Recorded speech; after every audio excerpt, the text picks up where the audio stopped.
Good morning students, আশা করি সবাই ভালো আছো।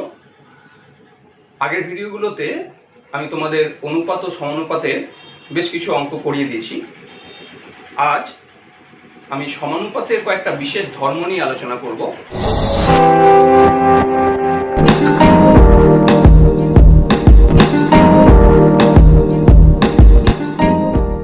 সমানুপাতের প্রথম যে ধর্মটা নিয়ে আমি আলোচনা করব সেটা হচ্ছে একান্তর প্রক্রিয়া বা অল্টারনেন্ডো। একাত্তর প্রক্রিয়া নিয়ে আলোচনা করতে গেলে সবার প্রথমে আমরা চারটে এমন রাশি নিয়ে নিই যারা সমানুপাতে আছে। কি নেব? ABCD নিয়ে নিই।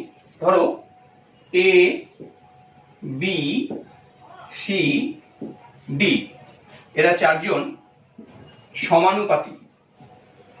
তাহলে সমানুপাতের ধর্ম অনুযায়ী আমি লিখতেই পারি, সুতরাং A is to B is equal to C is to D, বা আমি যদি ভগ্নাংশের আকারে লিখি তাহলে A by B is equal to C by D। এখন লক্ষ্য করে দেখো যে বাঁ দিকের নিচে B আছে এবং ডান দিকের ওপরে C আছে।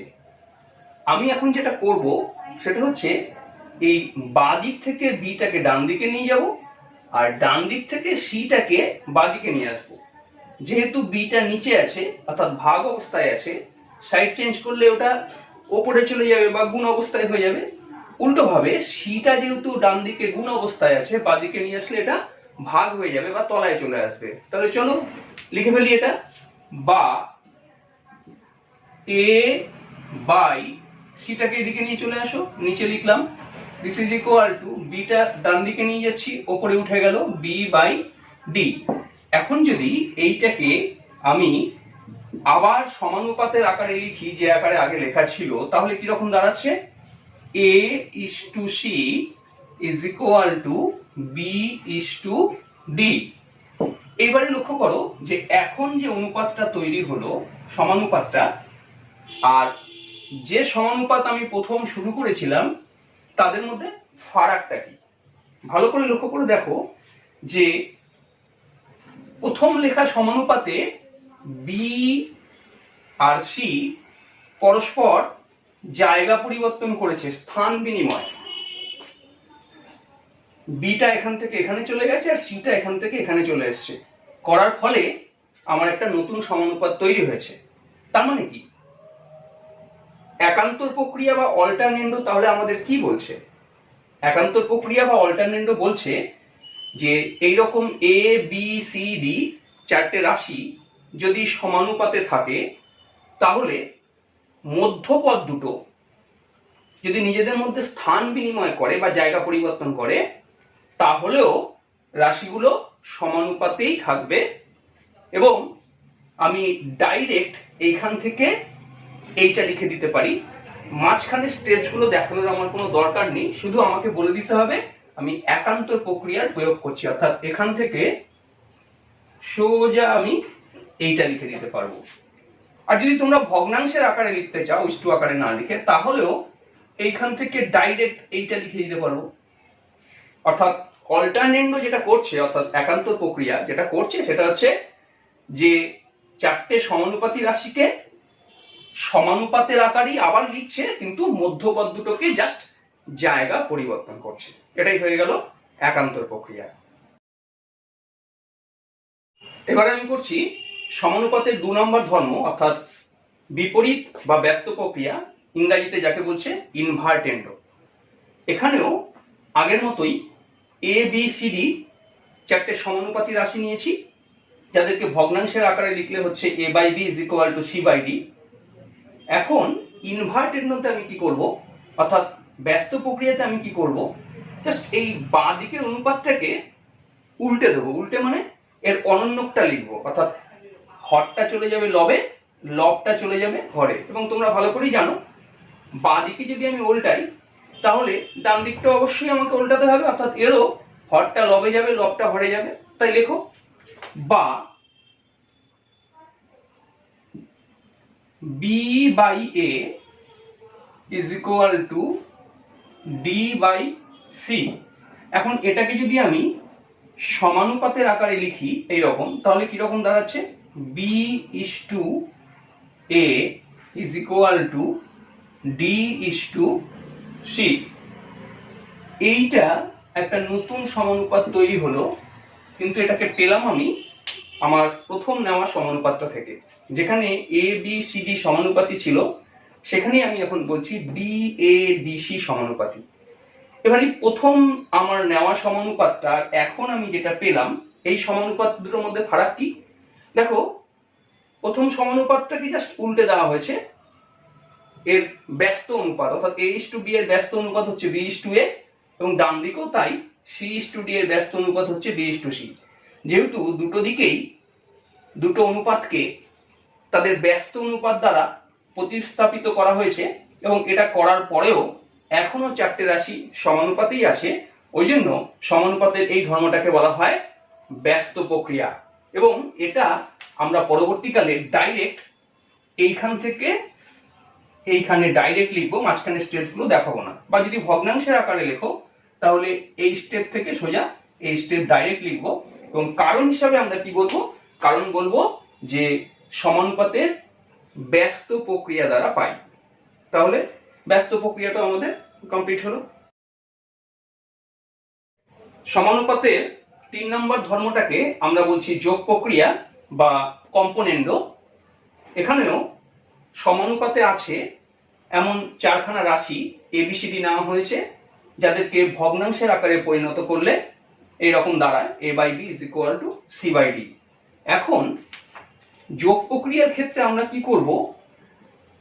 এই সমানুপাতের উভয় দিকে আমি 1 করে যোগ করে দেব। একবার বাঁ দিকে করব এ বাই বি প্লাস 1, আরেকবার ডান দিকেও করব সি বাই ডি প্লাস 1, উভয় দিকে 1 যোগ করলাম। এবার যদি আমি এই যোগটা করে ফেলি, বি লসাগু উপরে আসছে এ প্লাস বি, ডান দিকেও যোগটা করে ফেলছি, ডি লসাগু উপরে আসছে সি প্লাস ডি। এখন যদি আমি এটাকে সমানুপাতের আকারে লিখি, তাহলে কি রকম দাঁড়াচ্ছে ব্যাপারটা? A plus b is to b is equal to c plus d is to d. অর্থাৎ নতুন যে সমানুপাতটা আমাদের তৈরি হলো সেটা এই রকম।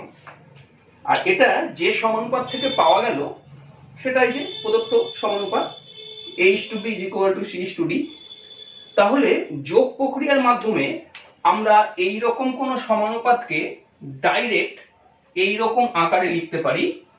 এবং ভালো করে লক্ষ্য করে দেখো যে কিরকম ভাবে আমরা এটাকে লিখছি। এটা মেকানিক্যাল ওয়ে বা যান্ত্রিক উপায়ে আমরা বলতে পারি যে a প্লাস b, অর্থাৎ বাঁদিকের অনুপাতটার পূর্বপদ আর উত্তর পদ দুটোকে যোগ করে নতুন সমানুপাতের পূর্বপদ পাওয়া গেল। আর উত্তর পদটা যেমন বি ছিল তেমনি বি আছে। একই ঘটনা আবার ডান দিকেও করেছি, পূর্বপদ আর উত্তর পদ যোগ করে নতুন অনুপাতের পূর্বপদটা পেলাম, আর উত্তর পদটা যেমন ছিল ডি তেমনই আছে। এবার ভগ্নাংশের কথায় বলি। ভগ্নাংশের কথায় বলতে হয় যে লব আর হরকে যোগ করে লবে লিখতে হবে, হরটা যেমন আছে তেমনই থাকবে। ডান দিকেও তাই, লব আর হর দুটোকে যোগ করে লবে লিখতে হবে, হরটা যেমন আছে তেমন থাকবে। এইটাকে যদি আমি ভাষায় প্রকাশ করি তাহলে কি রকম দাঁড়াচ্ছে?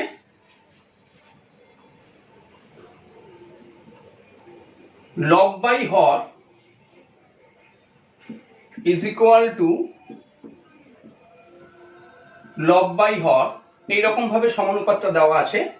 এবার এটাকে যদি আমি যোগ প্রক্রিয়া লাগাই তাহলে কিরকম হবে?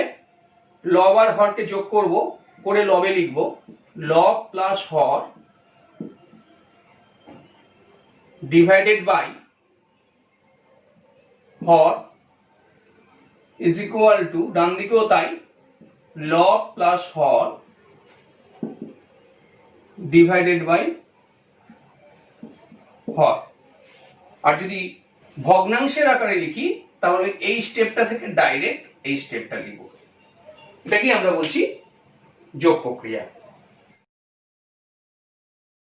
4 নম্বর ধর্মটি হচ্ছে ভাগ প্রক্রিয়া বা ডিভিডেন্ডো। এখানেও আমরা যোগ প্রক্রিয়ার মতোই যে সমানুপাতটা দেওয়া আছে তার উভয় দিকে 1 যোগের বদলে বিয়োগ করব। আগেরবার যেমন যোগ করেছিলাম এইবারে আমরা উভয় দিক থেকে 1 বিয়োগ করব। a/b - 1 = c/d - 1, বা যদি বিয়োগটা করে ফেলি b লসাগু উপরে হবে a - b = ডান দিকে d লসাগু উপরে হবে c - d। এবার যদি এটাকে সমানুপাতের আকারে লিখি, বা a - b (b) = c - d (d). তাহলে যোগ প্রক্রিয়ার সঙ্গে ভাগ প্রক্রিয়ার তফাৎ হচ্ছে, যোগ প্রক্রিয়াতে আমরা প্রদত্ত সমানুপাতের উভয় দিকে 1 যোগ করেছিলাম এবং ভাগ প্রক্রিয়াতে সেটাই আমরা উভয় দিকে 1 বিয়োগ করছি। করে আমরা যে নতুন সমানুপাতটা পেলাম সেই নতুন সমানুপাতের সঙ্গে প্রদত্ত সমানুপাতের তফাৎ কোথায় দেখো। প্রদত্ত সমানুপাতের পূর্বপদ থেকে উত্তরপদটা বিয়োগ করলে নতুন সমানুপাতের আমরা পূর্বপদটা পাচ্ছি, এবং নতুন সমানুপাতের উত্তরপদগুলো একই থাকছে। যেমন এখানে b আছে, b থাকছে, এখানে ডান দিকে দেখো উত্তরপদটা d আছে, d থাকছে, কিন্তু পূর্বপদটা পাল্টে যাচ্ছে। এবং সেটা কিভাবে পাচ্ছি না, আগের অনুপাতের পূর্বপদ থেকে উত্তরপদটাকে বিয়োগ করে, যেমন এখানে c - d আর এখানে হচ্ছে a - b।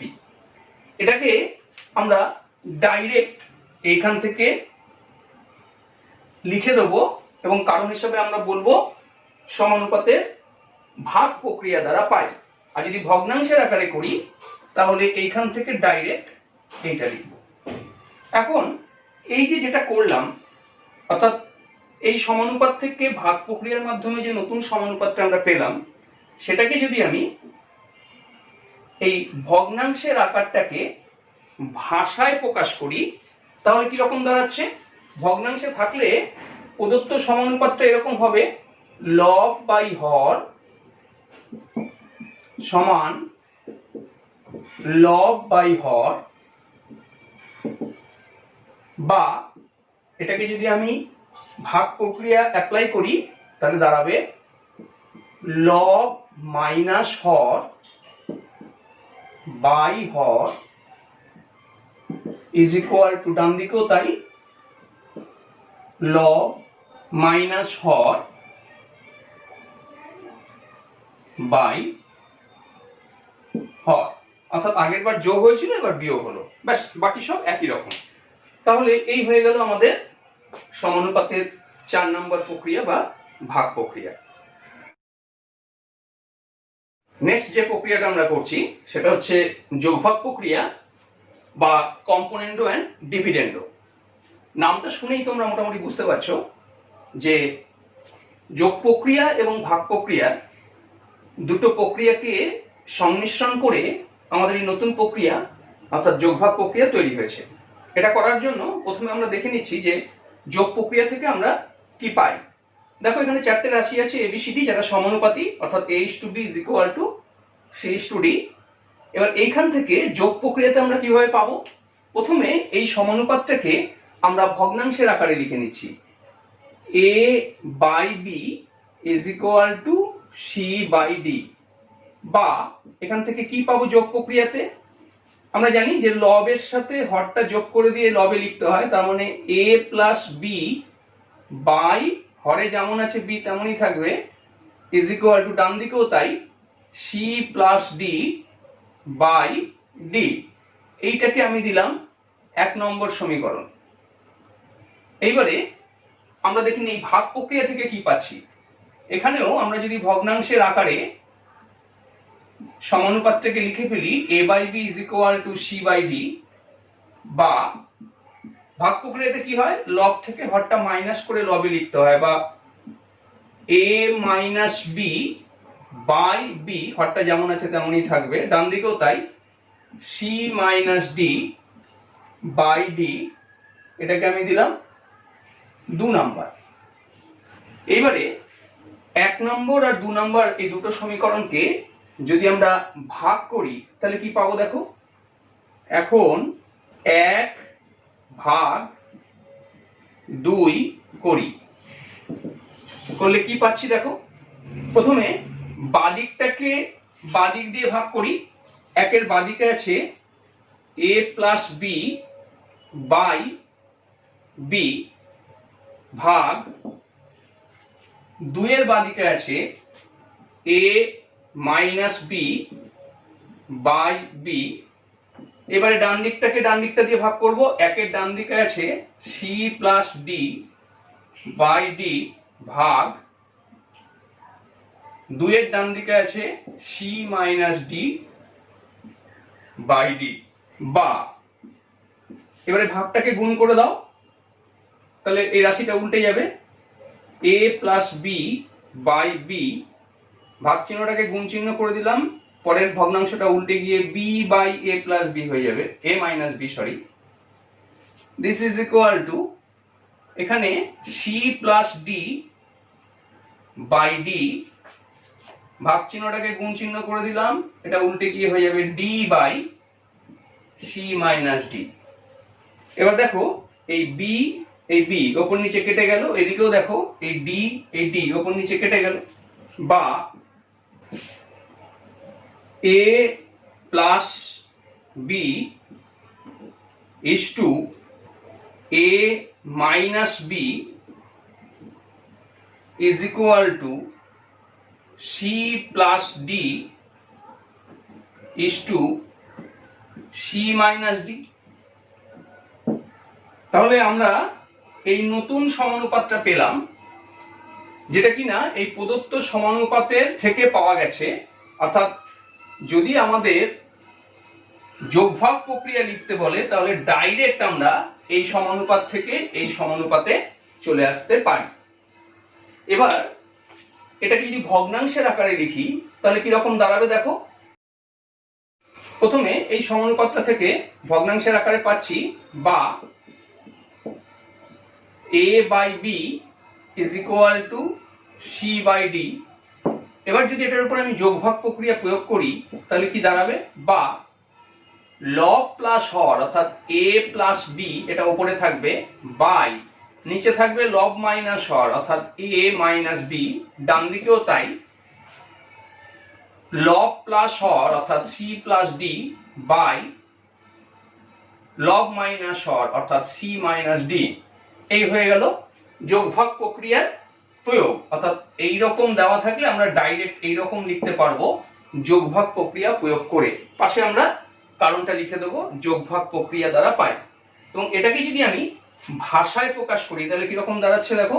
যদি অরিজিনাল অনুপাতটা ভগ্নাংশের আকারে এই রকম ভাবে থাকে, লব বাই হর ইজ ইকুয়াল টু লব বাই হর, তাহলে যোগভাগ প্রক্রিয়া প্রয়োগ করলে আমরা পাবো লব প্লাস হর বাই লব মাইনাস হর ইজ ইকুয়াল টু, ডান দিকেও তাই, লব প্লাস হর বাই লব মাইনাস হর। এটাই ছিল আমাদের সমানুপাতের 5 নম্বর ধর্ম অর্থাৎ যোগভাগ প্রক্রিয়া।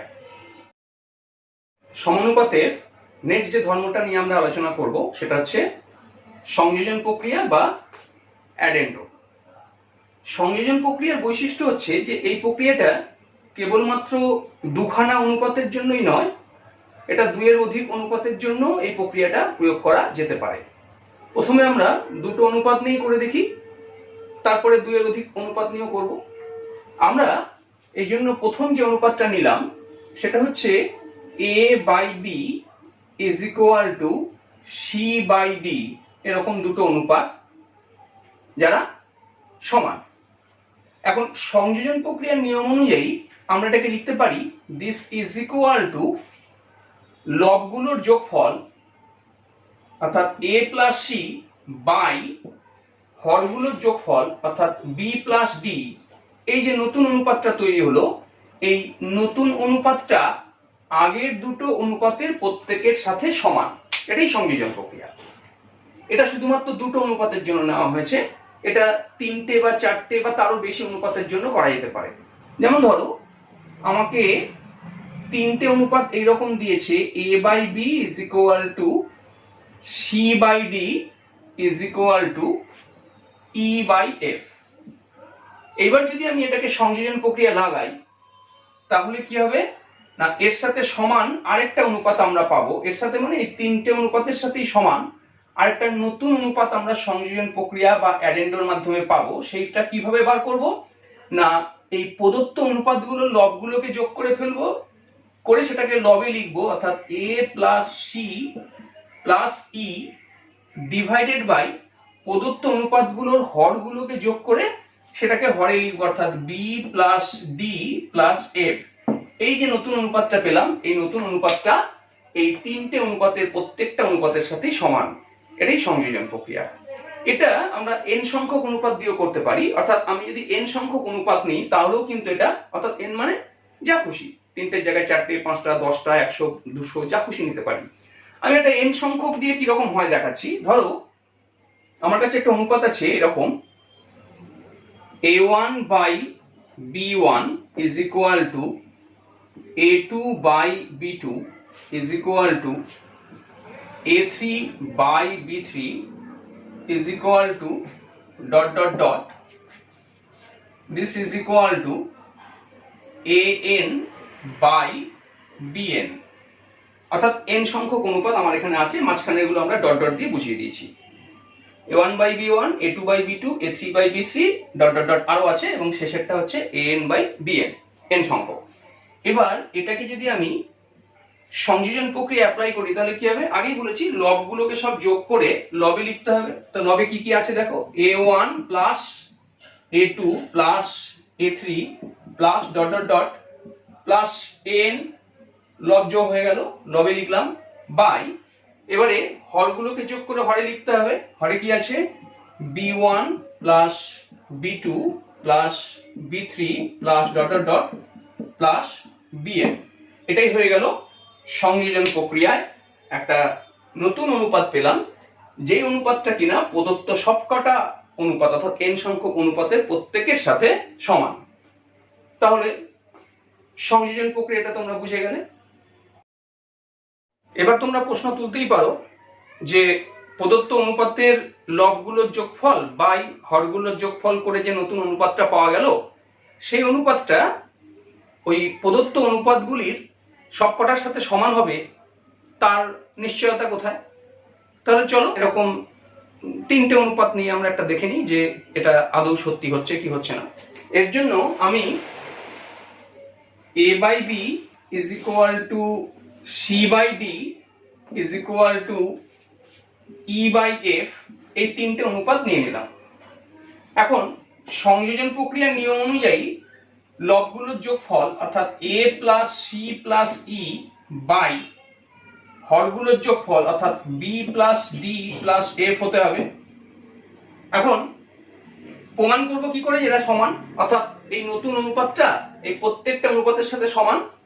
চলো তার জন্য আমি এই প্রদত্ত অনুপাতগুলোকে একটা কোনো ধ্রুবকের সঙ্গে সমান করে দিই। a by B is equal to C by D is equal to E by f is equal to k ধরি। কেটা কি, কেটা হচ্ছে সেই ধ্রুবকটা যেটা এই তিনটে অনুপাতের সাথেই সমান। সুতরাং আমি এখান থেকে পাচ্ছি a ইজ ইকুয়াল টু, বিটাকে এদিকে নিয়ে গেলে হবে বি কে, এবং সি ইকুয়াল টু পাচ্ছি ডিটাকে ডান এদিকে নিয়ে গেলে হবে ডি কে, আর ই ইজ ইকুয়াল টু আমরা পাচ্ছি এফ কে। এইবারে এই যে অনুপাতটা, নতুন অনুপাতটা সংযোজন প্রক্রিয়ার মাধ্যমে যেটা পাওয়া গেল, সেখানে যদি আমি এই এ বি সি এর ভ্যালুগুলো, সরি এ সি ই এর ভ্যালুগুলো বসিয়ে দিই তাহলে কি দাঁড়াবে দেখো, a plus C plus E divided by B plus D plus F is equal to, এর ভ্যালু কত, বি কে বসিয়ে দিলাম, সি এর ভ্যালু কত, ডি কে, এটাও পুট করলাম, আর ই এর ভ্যালু এফ কে, ডিভাইডেড বাই নিচে যা আছে B plus D plus F, এদের কোনো ভ্যালু নেই বা জানা নেই। দিস ইজ ইকুয়াল টু, আমি এখান থেকে পাচ্ছি কেটা কমন নিয়ে নাও, কে কমন নিলে এখানে থাকবে B plus D plus F, এটা হয়ে গেল নিউমারেটর বা লব, ডিভাইডেড বাই নিচে যেমন ছিল B plus D plus F. এবার এই দুটো কেটে যাবে, পড়ে থাকবে কি কে। তাহলে এখান থেকে বুঝতে পারছো যে প্রদত্ত অনুপাতগুলোকে আমি কে ধরেছিলাম, আর আমি সংযোজন প্রক্রিয়ার মাধ্যমে যে নতুন অনুপাতটা পেলাম লবগুলোকে যোগ করে এবং হরগুলোকে যোগ করে, সেই অনুপাতের মানটাও কেই বেরোলো। তার মানে কি এরাও কে, এও কে, তার মানে সবাই সমান, অর্থাৎ এই নতুন অনুপাতটা প্রদত্ত অনুপাতগুলোর সাথে সমান। এটা হয়ে গেল সংযোজন প্রক্রিয়ার নিশ্চয়তা, অর্থাৎ সংযোজন প্রক্রিয়াটা যে ঠিকঠাক কাজ করছে এটা তার প্রমাণ। তাহলে স্টুডেন্টস, আজ এই পর্যন্তই। এর পরের ভিডিওতে আমি তোমাদেরকে সমানুপাতের এই যে ধর্মগুলো শিখলে এগুলোর প্রয়োগ করে কিছু অঙ্ক করাবো। ধন্যবাদ।